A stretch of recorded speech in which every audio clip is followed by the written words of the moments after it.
السلام علیکم ورحمۃ اللہ وبرکاتہ۔ دوستوں، امید کرتا ہوں آپ سب ٹھیک ہوں گے۔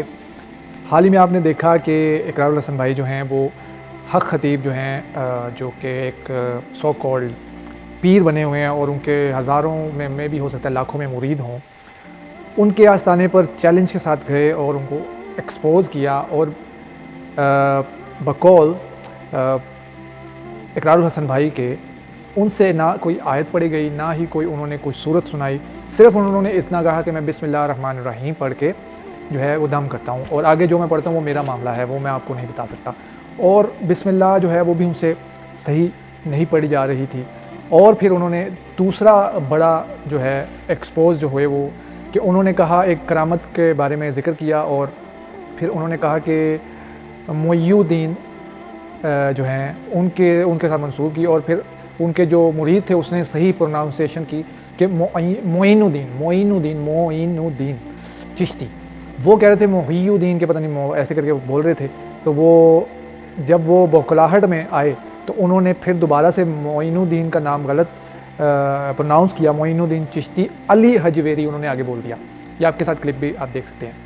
یہ جس طریقے سے آپ علاج فرماتے ہیں، چین نکلنا، سوئیاں برآمد ہونا، آنکھ سے موتی کا نکلنا، یہ کس ہستی سے ثابت ہے؟ جی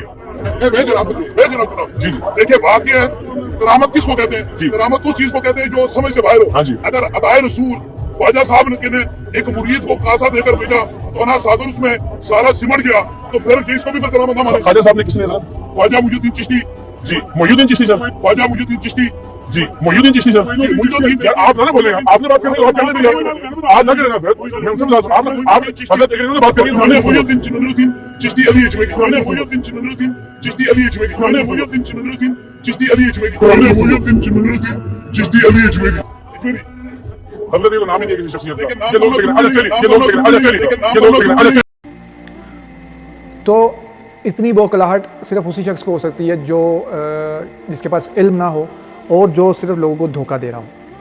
تو اور دوسرا انکشاف جو کیا وہ بڑا حیرت انگیز ہے، اور مجھے بڑا اس پہ فکر ہو رہی ہے کہ یہ کیا معاملہ ہے۔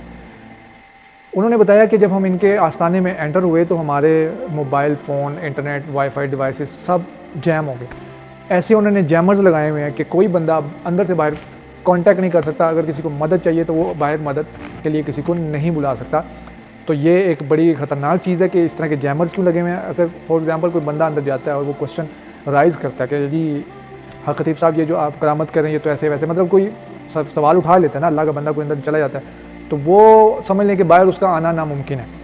اگر تو اس نے اختلاف کر دیا اور جو سو کالڈ پیر صاحب ہیں ان کی گستاخی کر دی تو اس کا تو بچنا ناممکن ہے۔ یہ تو اقرار الحسن بھائی جو ہیں دلیر بندے ہیں، اور اللہ تعالیٰ نے ان کو جو ہے اپنا حفاظت میں رکھا اور محفوظ طریقے سے باہر بھی آ گئے۔ ہم ان کو اپریشیٹ کرتے ہیں، ان کے لیے دعا گو بھی ہیں، اور اللہ تعالیٰ ان کو اسی طرح جو ہے حق کے ساتھ کھڑا رہنے کے لیے جو ہے محفوظ رکھے تو اور ان کی مدد بھی فرمائے، اور ہم بھی ان کے ساتھ ہیں۔ لیکن یہ جو چند چیزیں بتائی ہیں، ایک تو وہ بندہ لا علم ہے حق خطیب، اور نہ اس کو میرے خیال سے وہ دیکھ کے بھی جو ہے نا قرآن کریم صحیح طرح الفاظ پروناؤنس نہیں کر پائے گا۔ اگر اس کو کہنا کہ یہ جی قرآن کی آیت پڑھ دو اور اس کو صحیح طرح پروناؤنس کر دو تو وہ بھی شاید اس سے نہیں پروناؤنس ہوگی، اور بھی پڑھنا جانتا ہی نہیں ہے مجھے لگتا ہے۔ دوسری بات یہ ہے پھر اس نے جو ہے دین کا علم بالکل نہیں ہے، کوئی حوالہ کوئی حدیث کا نہیں اس سے نکلتا۔ جب کوئی بات اس سے جب وہ لاجواب ہو جاتا ہے تو وہ کیا کرتا ہے جی ختم نبوت کا کام کر رہے ہیں۔ ختم نبوت کا کام میرے بھائیوں میری بہنوں یہ بڑا ایک سینسیٹیو ٹاپک ہے، ٹھیک ہے، اور پاکستان میں سب سے بڑا ہتھیار بھی یہی ہے کہ جو کوئی شخص کے آپ نے بدلہ لینا ہے اس کے اوپر ختم نبوت کا جو ہے نا وہ گستاخی کا فتویٰ نکال دو۔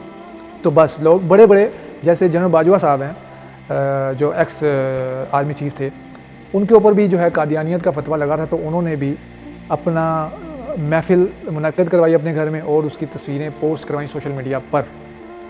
تو یہاں تک آپ سوچ لیں کہ ہمارا آرمی چیف جو ہے وہ بھی ان فتووں سے ڈرتا ہے۔ یہ اتنا بڑا ہتھیار ہے، اور یہ حق خطیب صاحب بھی اسی کے بہاف پر جو ہے اتنا بڑا نیٹ ورک چلا رہے ہیں کہ کوئی آگے ان سے بات کرتا ہے تو وہ کہتے ہیں ختم نبوت کی آپ سوال اٹھا رہے ہیں۔ میرے بھائی ختم نبوت کے اوپر سوال نہیں اٹھا رہا کوئی، آپ کو یہ نہیں آگے کہہ رہا کہ جی آپ نبی ہیں توبہ نازل ہو، تو آپ خود کلیم کر رہے ہیں جو آپ کام کر رہے ہیں وہ پیغمبروں سے بڑھ کے کر رہے ہیں، کیونکہ عیسیٰ ابن مریم جو تھے ان کو اللہ تعالیٰ نے یہ معجزات بخشے تھے کہ وہ ایک مٹی کی مورت کے اندر پھونک مارتے تھے تو اس میں جان آ جاتی تھی مردوں کو زندہ کرتے تھے، وہ اٹھ کے گواہی دیتے تھے کہ یہ اللہ کے رسول ہیں اور اللہ کا کوئی شریک نہیں، اس طرح کی گواہی وہ دیتے تھے. اس کے بعد وہ دوبارہ اسی طرح مردہ بن جاتے تھے. یہ نہیں تھا کہ وہ چلتے پھرتے تھے، اس کے بعد فوت ہو جاتے تھے، مطلب وہی اپنی پرانی حالت میں آ جاتے تھے. ٹھیک ہے. عیسیٰ ابن مریم کا سب سے بڑا معجزہ وہ بغیر باپ کے پیدا ہوئے ہیں.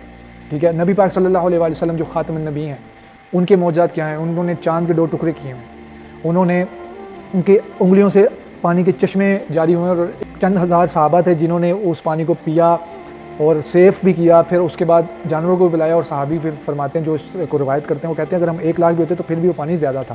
آپ صلی اللہ علیہ وسلم کی انگلیوں سے پانی کا چشمے جاری ہوئے تھے. تو یہ پیغمبروں کے ساتھ جو ہیں اس طرح کے واقعات، اس طرح کی کرامات، اس طرح کے معجزات جو ہیں اللہ تعالیٰ اٹیچ کرتا ہے، کیونکہ وہ اللہ کے مبعوث کردہ جو ہیں وہ پیغمبر ہوتے ہیں، وہ دنیا کو لیڈ کرنے والے ہوتے ہیں. ٹھیک ہے. موسیٰ علیہ السلام کے واقعہ جو ہیں، جو معجزات ہیں آپ دیکھ لیں، ان کی عصا جو تھا وہ اژدہا بن جاتا تھا اور دوسرے سانپوں کو کھا جاتا تھا. پھر انہوں نے لاٹھی ماری تو وہ دریا کے 2 ٹکڑے ہو کے بیچ میں راستہ بن گیا. تو وہ ان کے عصا میں اللہ تعالیٰ نے جو ہے ان کو وہ پاورز دی تھی، وہ معجزات تھے جو ان کے وقت میں انہوں نے کیے.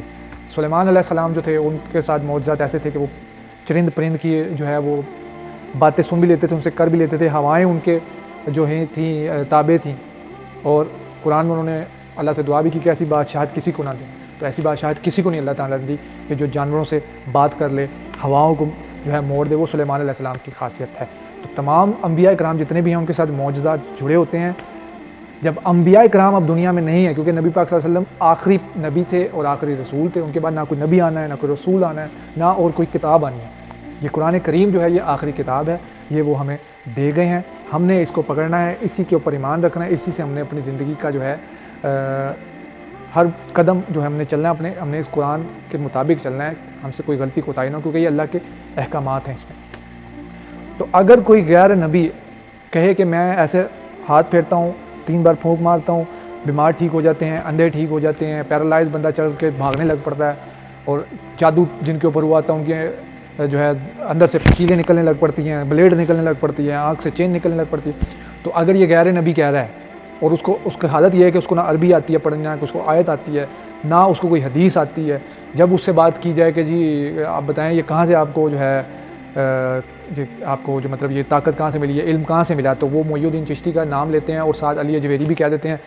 تو وہ 2 شخصیت کو ایک ساتھ مکس کر کے وہ بندہ بتا رہا ہے، مطلب علم سے بھی وہ بیچارہ جو ہے اس کا خالی ہے.